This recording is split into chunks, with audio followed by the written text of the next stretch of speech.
اللہ تبارک و تعالیٰ کبھی آزمائش کے لیے اس کے رزق میں تنگی کرتا ہے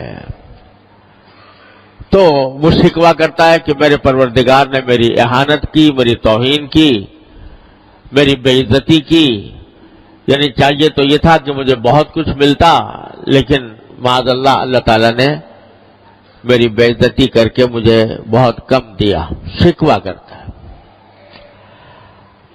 اللہ تبارک و تعالیٰ آگے یہ فرماتے ہیں کہ اگر یہ رزق میں تنگی آتی ہے تمہارے تو در حقیقت اس کی وجہ تمہارے خود اپنے تمہارے اعمال ہوتے ہیں۔ رزق میں تنگی کے دو مطلب ہیں۔ ایک مطلب تو یہ ہے کہ آمدنی کم ہو اور اتنی کم ہو کہ اس میں گزارا نہ ہو سکتا ہو، یا کم ہوتا بہت ہی تنگی کے ساتھ گزارا ہوتا ہو، یہ بھی رزق کی تنگی کی ایک شکل ہے۔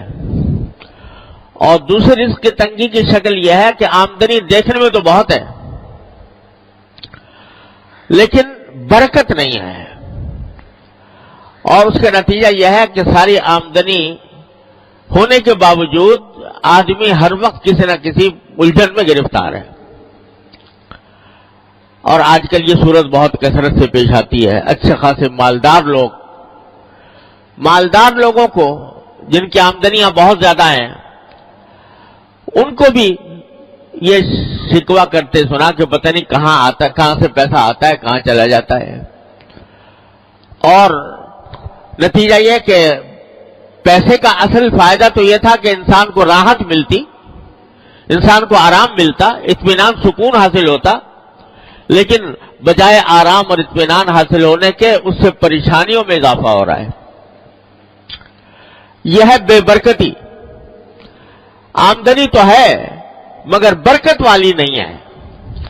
اللہ تبارک و تعالیٰ جب برکت عطا فرماتے ہیں تو تھوڑی آمدنی میں انسان کو سکون آرام مل جاتا ہے، راحت میسر آ جاتی ہے۔ اور اللہ بچائے اگر بے برکتی ہو تو لاکھوں کی اور کروڑوں کی آمدنی ہو، اس کے باوجود انسان پریشان ہی نظر آتا ہے۔ اور قرآن کریم نے ایک جگہ فرمایا کہ بعض اوقات انما یعذبہم بہا فی الحیاۃ الدنیا، اللہ تعالیٰ اس مال کو ان کے لیے عذاب کا ذریعہ بنا دیتے ہیں دنیا ہی کے اندر۔ یعنی مال تو بہت ہے لیکن مال کی حصول میں، اس کی تلاش میں، اس کے جو سرگرداں ہیں تو اس میں دن کا چین میسر ہے، نہ رات کا آرام میسر ہے، نہ بیوی بچوں کے ساتھ وقت گزار سکتے ہیں، نہ اپنے گھر والوں کے ساتھ اطمینان کے ساتھ بیٹھ سکتے ہیں، راحت میسر نہیں۔ پیسہ ہے مگر راحت نہیں۔ یہ بھی رزق کی تنگی کی ایک بدترین شکل ہے۔ تو اللہ تبارک و تعالیٰ دونوں قسم کی تنگیوں کا، اس میں الفاظ جو ہیں دونوں قسم کی تنگیوں کے کو شامل ہیں کہ چاہے آمدنی کم ہو یا آمدنی میں برکت نہ ہو، دونوں کی وجہ در حقیقت یہ ہے کہ تم لوگوں کے حقوق ضائع کرتے ہو۔ لوگوں کے حقوق کیا ضائع کرتے ہو؟